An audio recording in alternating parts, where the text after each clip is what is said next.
ओम नमः शिवाय। जय मां पार्वती। नमस्कार दोस्तों, हरतालिका तीज की आप सभी को हार्दिक शुभकामनाएं। दोस्तों, साल 2023 सितंबर के महीने में हरतालिका तीज कब है? 17 या 18 सितंबर। और इस व्रत की समाप्ति कब होगी? इस दिन व्रत का पालन कैसे करें? व्रत में कौन सी चीजें नहीं खानी चाहिए? जान लें सब कुछ आज की इस वीडियो में। दोस्तों, हरतालिका तीज का पवित्र दिन शिव और मां पार्वती के भक्तों के लिए प्यार की सौगात लेकर आया है। दोस्तों, इस दिन का हर सुहागन स्त्री बड़ी ही बेसब्री से इंतजार करती है। दोस्तों, हरतालिका तीज में भगवान शिव और मां पार्वती धरती पर आकर अपने हर भक्त के घर में वास करते हैं और सच्ची भक्ति करने पर धन धान्य से घर भर देते। दोस्तों, आज की इस वीडियो में हम आपको हरतालिका तीज से जुड़ी हर जानकारी बताएंगे, जैसे कि इस दिन व्रत कैसे रखें, कौन कौन व्रत रख सकता है, इस दिन क्या खाए क्या नहीं, व्रत के नियम और इस दिन कौन से उपाय करने से आपकी सोई हुई किस्मत जाग सकती है और आप हो जाएंगे धनवान मालामाल। और इस दिन से जुड़ी संपूर्ण जानकारी इस वीडियो में मिलेगी, इसलिए वीडियो को आखिरी तक जरूर देखें। दोस्तों, यदि आप भी अपने जीवन में मां पार्वती और भगवान शिव की कृपा पाना चाहते हैं तो इस वीडियो को लाइक करके कमेंट में ओम नमः शिवाय जय मां पार्वती लिखना ना भूले। दोस्तों, भाद्रपद महीने के शुक्ल पक्ष की तृतीया तिथि को हरतालिका तीज का व्रत रखा जाता है। धार्मिक कथाओं के अनुसार माता पार्वती ने भगवान शंकर को पति स्वरूप में पाने के लिए इस दिन से ही तप की शुरुआत की थी। उनके कठोर तप से प्रसन्न होकर भगवान शंकर ने उन्हें आशीर्वाद दिया था, जिसके फलस्वरूप माता पार्वती ने उन्हें पति स्वरूप में प्राप्त किया। यही वजह है कि कुंवारी लड़कियां भी मनचाहे वर के लिए इस व्रत को रखती है। दोस्तों, देवी पार्वती ने कुंवारी अवस्था में इस व्रत को किया था, इसलिए इस व्रत को सुहागिन महिलाओं के साथ साथ कुंवारी कन्याएं भी अच्छे वर की प्राप्ति के लिए रखती है। यह व्रत निर्जला रखा जाता है, निराहार रखा जाता है। सभी सुहागिन महिलाएं इस दिन अपने पति की लंबी आयु की कामना से और अखंड सौभाग्य के लिए इस व्रत को रखती है।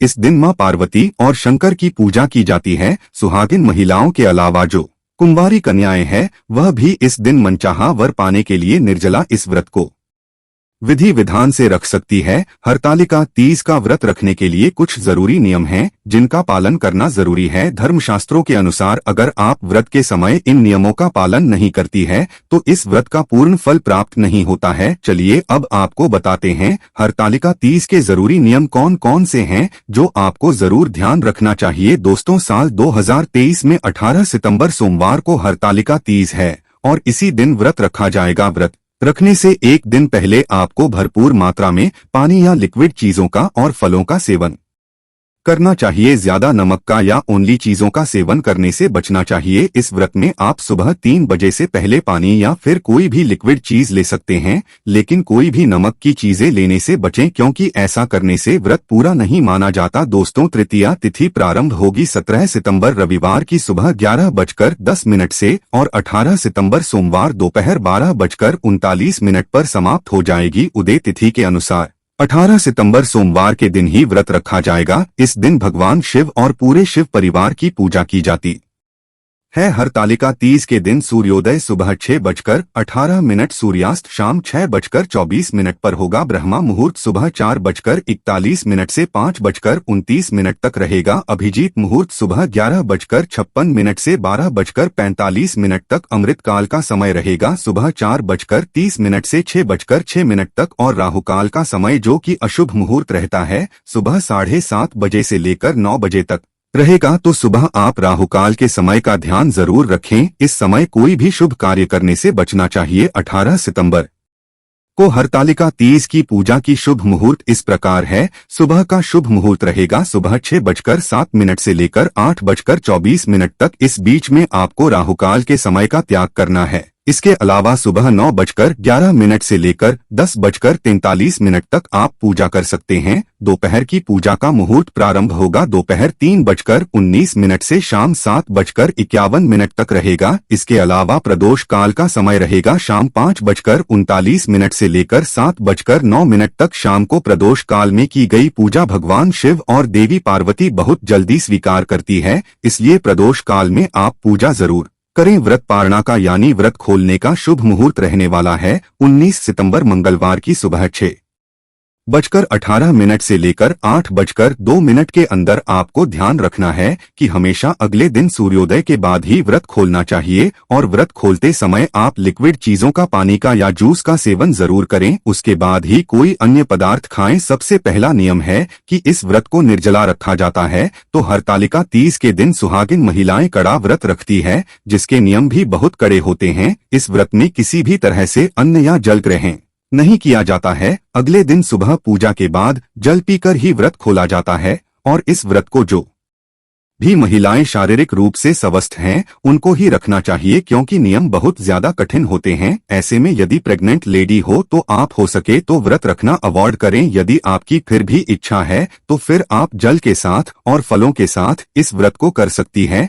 या फिर आप सुबह और शाम पूजा करके कुछ जरूरी नियमों का पालन कर सकती है, जैसे कि व्रत कथा पढ़ना और सुनना और मंत्रों के साथ भगवान की आरती करना, या आप खुद भी जो मूर्तियां हैं वह अपने हाथों से बनाकर विधि विधान से पूजन कर सकती है। अगला नियम है, इस व्रत में दिन में नहीं सोना चाहिए और रात को भी जितनी देर तक हो सके उतनी देर तक जागना चाहिए। दिन में सोने के पीछे ऐसी मान्यता है कि जो भी वृत्ति महिला दिन में सो जाती हैं तो उन्हें अपने अगले जन्म में अजगर का जन्म मिलता है। अगला नियम है, अगर आपने एक बार इस व्रत को रख लिया तो फिर आजीवन इस व्रत को रखना होता है। ऐसी मान्यता है कि कोई भी महिला या कोई भी कुंवारी कन्या इस व्रत को यदि एक बार प्रारंभ कर देती है तो फिर उन्हें जीवन भर ये व्रत रखना ही होता है। बीमार होने पर या कुछ गंभीर परेशानियां होने पर आप अपने इस व्रत को किसी दूसरी महिला को दान में दे सकती है। यदि आप सुहागिन महिला हैं तो आपके पति भी इस व्रत को रख सकते हैं आपके बदले में। अगला नियम है कि आपको पूजा बिल्कुल विधि विधान से ही करनी होती है। इस दिन पूजा पाठ में किसी तरह की कोई गलती नहीं करनी होती है। साथ ही इस व्रत में कथा जरूर सुनी जाती है। कथा सुने बिना ये व्रत अधूरा माना जाता है। हरतालिका तीज के व्रत में 16 श्रृंगार करके ही पूजा करनी चाहिए। दिन भर आपको श्रृंगार करके रखना चाहिए। 16 श्रृंगार में आपको नई साड़ी, मेहंदी और चूड़ियां जो नई होनी चाहिए विशेष रूप से पहननी चाहिए। हरतालिका तीज के व्रत में शुभ मुहूर्त में ही भगवान शिव और देवी पार्वती की पूजा करके कथा सुनी जाती है। और साथ ही इस दिन जो भी महिलाएं, जो भी व्यक्ति हैं, चाहे वह कन्याएं हो, इस दिन उन्हें किसी प्रकार का क्रोध नहीं करना चाहिए। ऊंची आवाज में किसी से बात नहीं करनी चाहिए। ऐसा करने से भी व्रत खंडित हो जाता है। इस दिन जितना हो सके भगवान शिव और देवी पार्वती का ध्यान करना चाहिए, जब या भजन कीर्तन करना चाहिए, क्योंकि यह व्रत निर्जला रखा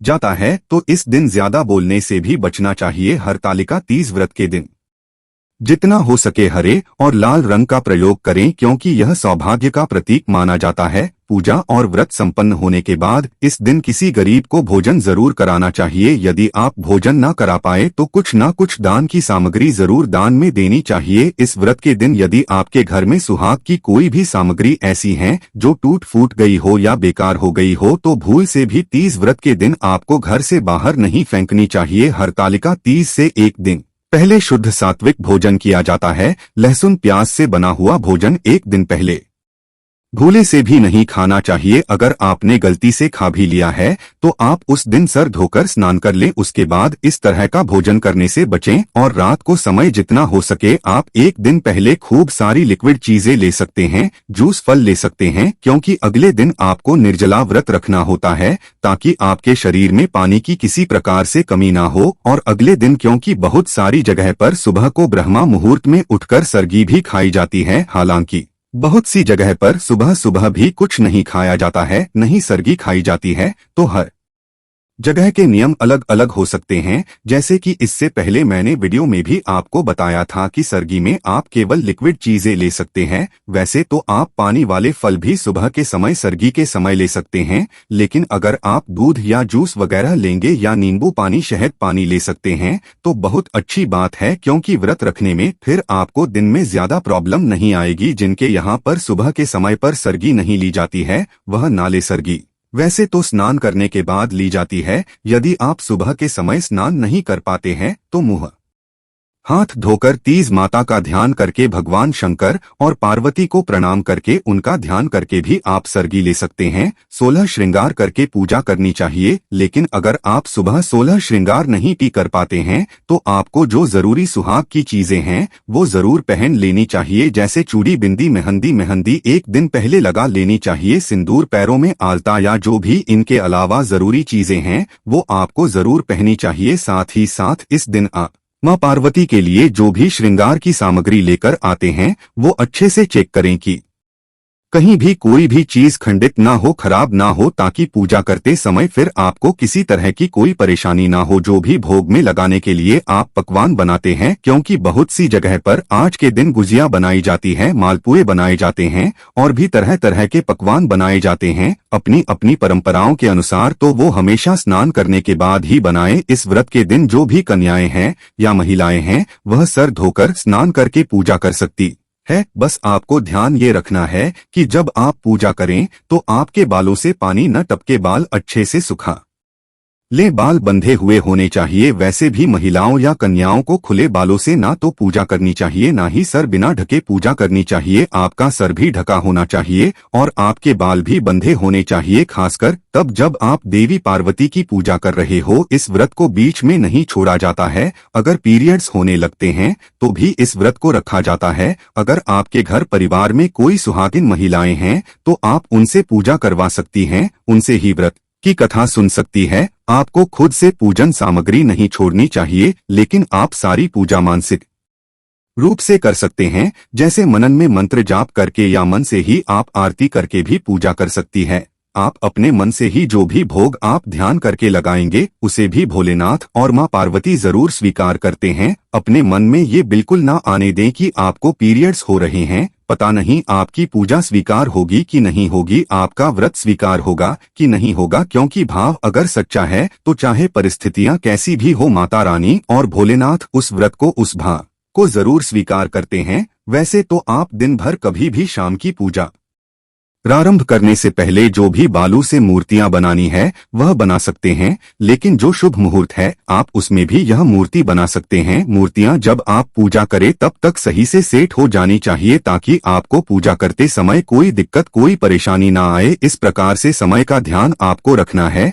जब आप पूजा करें तो जो भी आपने मूर्तियां बनाई उनका भी श्रृंगार आपको विधिवत करना है और अगले दिन सुबह सूर्योदय से पहले पहले ही इन मूर्तियों का विसर्जन आसपास किसी नदी में या तालाब में कर दिया जाता है। यदि आपके आसपास ऐसी व्यवस्था ना हो तो आप किसी खाली गमले में भी इनका विसर्जन कर सकते हैं। वैसे कोशिश करनी चाहिए, आपको ढूंढने से आसपास नदी, तालाब या कोई भी ऐसी जगह मिल जाएगी जहां पर आप इसका विसर्जन कर सके। ध्यान रहे कि आपको विसर्जन की कोई भी सामग्री ऐसी जगह नहीं डालनी है, ऐसी जगह नहीं फेंकनी है जहां किसी के पैरों तले यहाँ जाए या जहां पर इन सामग्रियों का अपमान हो। व्रत हमेशा अगले दिन सूर्योदय से पहले ही खोल लिया जाता है। ना है कि पूजा पाठ में ये हरतालिका तीज का व्रत रखने में अगर आपसे अनजाने में कोई गलती हुई हो तो उसके लिए भगवान आपको क्षमा कर सके। विसर्जन करने से पहले ओम श्री गणेशाय नम और ओम उमा महेश्वर राय नामा इन मंत्रों का यथासंभव जाप करें। फिर कुछ ना कुछ फल या मिठाई का भोग भगवान को अर्पित करें। उसके बाद आप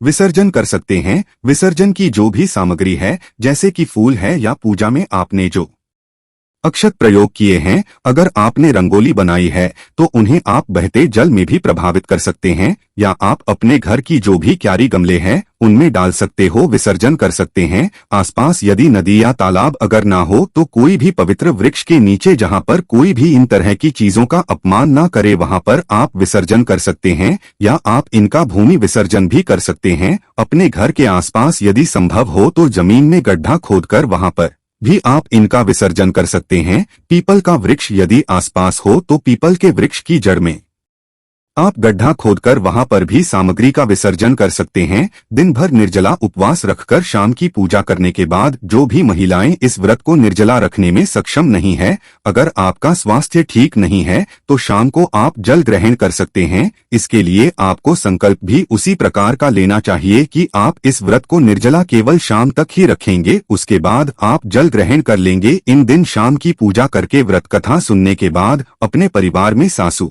माँ को या फिर ननद को बयाना दिया जाता है। बायने में सुहाग की सामग्री, अन्न, वस्त्र फल, मिठाई और दक्षिणी जाती है। तो जो भी आपका सामर्थ हो, जितना भी आप खुशी खुशी कर सके, उतनी सामग्री को आप रखकर माथे से लगाकर अपने परिवार की महिला को जरूर दान में दें। यदि परिवार में ऐसी महिलाएं नहीं हैं, तो आप उन्हें जो भी दान में दी जाने वाली सामग्री हैं, उन्हें उठाकर भी रख सकते हैं, उन्हें बाद में भी दे सकते। पूजा करने के बाद अपने परिवार के सभी बुजुर्गों का, अपने से बड़े लोगों का पैर छूकर आशीर्वाद प्राप्त करना चाहिए। इस दिन कम से कम बोलना चाहिए, घर में लड़ाई झगड़ा बिल्कुल ना हो, घर में किसी का अपमान ना हो, खासकर बुजुर्गों का निरादर ना हो, नहीं तो किए गए व्रत का कोई भी फल प्राप्त नहीं होता है। इस बात का आपको सदा ध्यान रखना चाहिए। व्रत हो सके तो अपने पति के हाथों से पानी या जूस वगैरह या मिठाई से आपको खोलना चाहिए। यदि पति साथ में नहीं है तो परेशान ना हो, आप पति से फोन पर बात करके व्रत खोल सकते हैं, या मन में आप क्षमा याचना करते हुए पति का ध्यान करके भी इस व्रत को आप खोल सकती है। कुंवारी कन्या यदि इस व्रत को रखती है तो वो जो भी सुहाग की सामग्री यदि दान में देना चाहती है तो मंदिर में पुजारी जी को दान में देकर आ सकते हैं। जहां पर पुजारी जी यदि होती है तो बहुत अच्छी बात है, आप अपने परिवार की ही किसी सुहागिन महिला को सुहाग की कुछ सामग्री दान में दे सकती है। इस दिन आपको भी लाल रंग के वस्त्र धारण करके, लाल पीले हरे रंग के वस्त्र धारण करके पूजा करनी चाहिए। ये थे हरतालिका व्रत से जुड़े कुछ जरूरी नियम। आइए अब दोस्तों जान लेते आपकी राशि से जुड़े कुछ जरूरी उपाय जो आपको जरूर इस दिन करने चाहिए। दोस्तों, ये सुहाग पर्व है, इसलिए हरतालिका तीज पर स्त्रियों को 16 श्रृंगार कर पूजा करनी चाहिए। ऐसे में राशि अनुसार साड़ी और चूड़ियां पहनी जाए तो वृत्ति को दोगुना लाभ मिलता है। मेष राशि, हरतालिका तीज के दिन मेष राशि की महिलाओं को लाल रंग की साड़ी पहननी चाहिए। लाल रंग प्रेम का प्रतीक होता है, इससे पति पत्नी के बीच प्यार बढ़ता है, साथ ही मंगल देव की कृपा प्राप्त होती है। वृषभ राशि, वृषभ राशि के स्वामी चंद्र है, जिनका प्रिय रंग सफेद है, लेकिन हरतालिका तीज पर सफेद रंग नहीं पहना जाता है। ऐसे में आप सिल्वर या गोल्डन रंग की साड़ी और चूड़ियां पहन सकती हैं। इससे दाम्पति का मानसिक तनाव दूर होता है, शिव बेहद प्रसन्न होते हैं। मिथुन राशि, मिथुन राशि का प्रतीकात्मक रंग हरा होता है। इस राशि की महिलाओं को हरतालिका तीज पर हरे रंग की साड़ी, सूट और चूड़ियां पहनकर पूजा करनी चाहिए। मान्यता है इससे परिवार में खुशियों का आगमन होता है, सोनी गोद जल्द भर जाती हैं। कर्क राशि, कर्क राशि पर भी चंद्रमा का प्रभाव होता है। ऐसे में इस राशि की स्त्रियां सिल्वर गुलाबी रंग के वस्त्र पहनें, इससे शादीशुदा जीवन में मनमुटाव दूर होगा, जीवन साथी के साथ करीबी बढ़ेगी। सिंह राशि, सिंह सूर्य की राशि है, सूर्य का प्रिय रंग लाल नारंगी है। हरतालिका तीज पर सिंह राशि वाली महिलाएं यही रंग की साड़ियां और चूड़ी पहने। मान्यता है इससे पति और पत्नी के बीच सम्मान की भावना जागृत होती है, एक दूसरे के विचार मिलने लगते हैं। कन्या राशि, कन्या राशि वाली स्त्रियां सौभाग्य, सफलता और संपन्नता की प्राप्ति के लिए हरतालिका तीज पर हरे रंग की साड़ी और चूड़ी पहने। तुला राशि, तुला राशि की महिलाओं के लिए हरतालिका तीज पर गुलाबी सिल्वर रंग के कपड़े पहनना शुभ होगा, इससे सौंदर्य में निखार आता है। शुक्र की कृपा से पति पत्नी के बीच प्यार बढ़ता है। वृश्चिक राशि, वृश्चिक राशि का स्वामी भी मंगल ग्रह है। आज के दिन इस राशि की महिलाओं के लिए लाल और मैरून रंग की साड़ी पहनना शुभ रहेगा, इससे आप दोनों का भाग्य हो गया होगा। धनुराशि, धनुराशि वाली स्त्रियों को हरतालिका तीज पर पीला रंग पहनना चाहिए, इससे विवाह के योग बनते हैं और विवाहिता को सुखद दाम्पत्य का आशीर्वाद मिलता है। मकर राशि, मकर राशि वालों के लिए काला रंग शुभ होता है, लेकिन पूजा पाठ में काले रंग के कपड़े नहीं पहनते हैं, इसलिए आप आज के दिन नीले या फिर किसी भी गहरे रंग की साड़ी पहन सकती हैं। कुंभ राशि, कुंभ राशि के भी स्वामी ग्रह शनि होते हैं, इसलिए इस राशि की महिलाएं भी नीले, बैंगनी, आसमानी रंग की साड़ी पहने, इससे पति को दीर्घायु का वरदान मिलेगा, नौकरी में तरक्की होगी। मीन राशि, मीन राशि के स्वामी बृहस्पति है। ऐसे में आपको हरतालिका तीज पर पीली या नारंगी रंग की साड़ी और चूड़ियां पहनकर पूजा करनी चाहिए, इससे मां पार्वती की अनुकंपा प्राप्त होगी, मनचाहा वर मिलेगा। दोस्त हूँ, इस दिन दान का भी विशेष महत्व है, इसलिए आपको अपनी राशि के अनुसार इस तरीके से दान करना चाहिए ताकि आपको जल्द से जल्द शुभ फलों की प्राप्ति हो। राशि अनुसार करें दान। मेष राशि के जातक हरतालिका तीज पर मसूर दाल और लाल मिर्च का दान करें, इस उपाय को करने से सुख और सौभाग्य में वृद्धि होती है। वृषभ राशि के जातक भगवान शिव का आशीर्वाद पाने के लिए हरतालिका तीज के दिन दूध, दही और चावल का दान करें। मिथुन राशि के जातक भगवान शिव और पार्वती की कृपा दृष्टि पाने के लिए हरी चूड़ियों का दान करें। कर्क राशि के जातक भगवान शिव और माता पार्वती को प्रसन्न न करने के लिए हरतालिका तीज पर चांदी की पायल का दान करें। आप विवाहित स्त्री को चांदी की पायल उपहार में भी दे सकते हैं। सिंह राशि के जातक हरतालिका तीज पर गुड़ और गेहूं का दान करें। जरूरतमंदों को आप धन का भी दान कर सकते हैं। कन्या राशि के जातक हरतालिका तीज पर विवाहित महिलाओं को हरे रंग की साड़ी या हरे रंग की चूड़ियों का दान कर सकते हैं।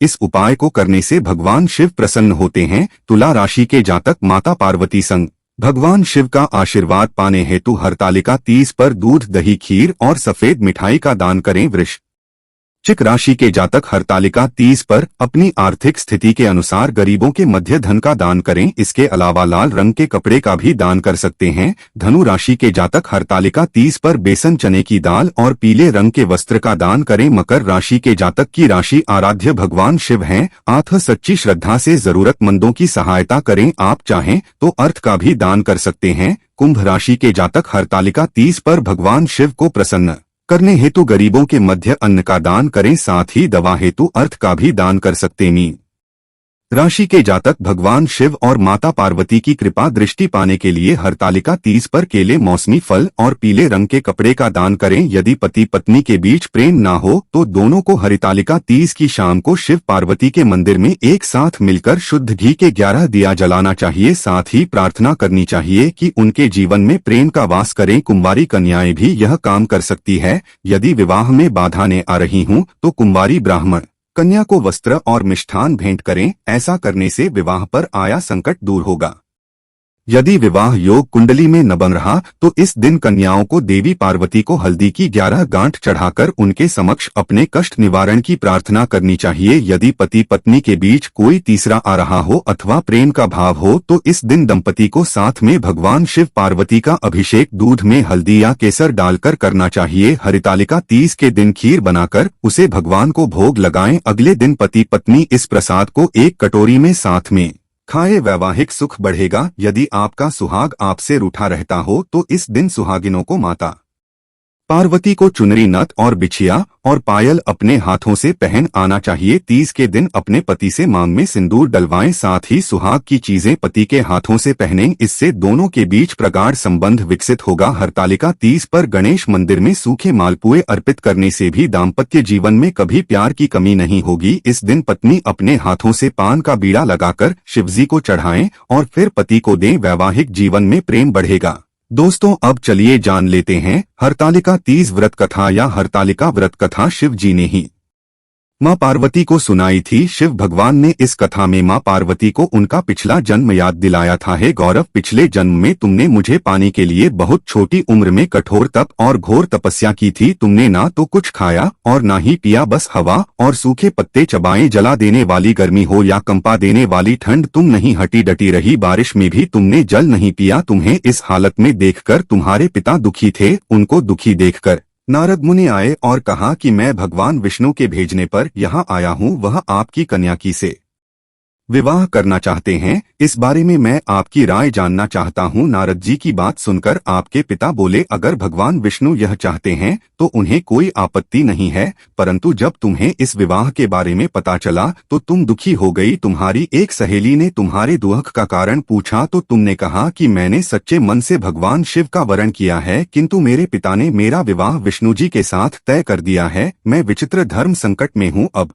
मेरे पास प्राण त्याग देने के अलावा कोई और उपाय नहीं बचा। तुम्हारी सखी बहुत ही समझदार थी। उसने कहा, प्राण छोड़ने का यहाँ कारण ही क्या है? संकट के समय धैर्य से काम लेना चाहिए। भारतीय नारी के जीवन की सार्थकता इसी में है कि जिसे मन से पति रूप में एक बार वरण कर लिया, जीवन पर्यंत उसी से निर्वाह करे। मैं तुम्हें एक घनघोर वन में ले चलती हूँ जो साधना स्थल भी है और जहाँ तुम्हारे पिता तुम्हें खोज भी नहीं पाएंगे। मुझे पूर्ण विश्वास है कि ईश्वर अवश्य ही तुम्हारी सहायता करेंगे। तुमने ऐसा ही किया। तुम्हारे पिता तुम्हें घर में ना पाकर बड़े चिंतित और दुखी हुए। इधर तुम्हारी खोज होती रही, उधर तुम अपनी सहेली के साथ नदी के तट पर एक गुफा में मेरी आराधना में लीन रहने लगी। तुमने रेत के शिवलिंग का निर्माण किया। तुम्हारी इस कठोर तपस्या के प्रभाव से मेरा आसन हिल उठा और मैं शीघ्र ही तुम्हारे पास पहुंचा और तुमसे वर मांगने को कहा। तब अपनी तपस्या के फलीभूत मुझे अपने समक्ष पाकर तुमने कहा, मैं आपको सच्चे मन से पति के रूप में वरण कर चुकी हूँ। यदि आप सचमुच मेरी तपस्या से प्रसन्न होकर यहाँ पधारे हैं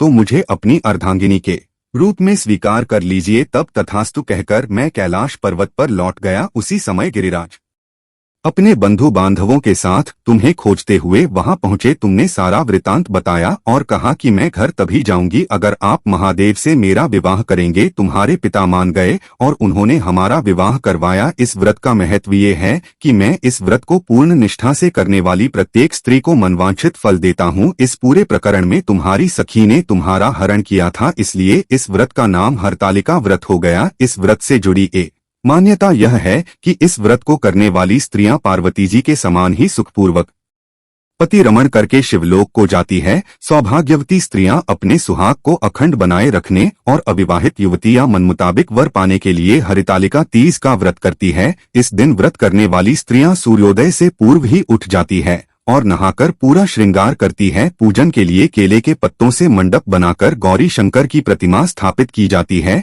इसके साथ पार्वती जी को सुहाग का सारा सामान चढ़ाया जाता है। रात में भजन कीर्तन करते हुए जागरण कर 3 बार आरती की जाती है और शिव पार्वती विवाह की कथा सुनी जाती है। इस व्रत के व्रती को शयन का निषेध है, इसके लिए उसे रात्रि में भजन कीर्तन के साथ रात्रि जागरण करना पड़ता है। प्रातःकाल स्नान करने के पश्चात श्रद्धा एवं भक्ति पूर्वक किसी सुपात्र सुहागिन महिला को श्रृंगार सामग्री, वस्त्र, खाद्य सामग्री, फल, मिष्ठान एवं यथाशक्ति आभूषण का दान करना चाहिए। रेत के शिवलिंग बनाए हैं तो उनका जलाशय में विसर्जन किया जाता है और खीरा खाकर व्रत को संपन्न किया जाता है। तो दोस्तों, महादेव और मां पार्वती की कृपा पाने के लिए एक बार भगवान शिव और मां पार्वती का जयकारा जरूर लगाएं। हर हर महादेव। ओम नमः शिवाय। अगर आपको जानकारी पसंद आई होगी, ऐसे ही धार्मिक जानकारी दिलाने वाली वीडियो देखने के लिए चैनल को सब्सक्राइब करें, बेल आइकन को प्रेस करें। धन्यवाद।